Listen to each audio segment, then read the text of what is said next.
وشاباتي.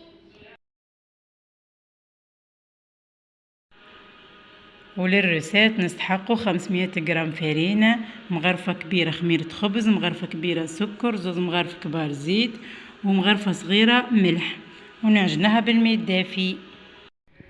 وبعد ما عجناها مليح خلاها ترتاح نص ساعة. شوفوا ما شاء الله كيفاش تجي تجبد وطرية. وللبلات نستحقوا عملت 5 كعبات عظام، شوية بصل، شوية معدنوس، ملح، فلفل اكحل، شوية هريسة، واللي يحب يزيدها شوية جبن ربي، يعني نحب يبننها وتجي طرية الأومليت.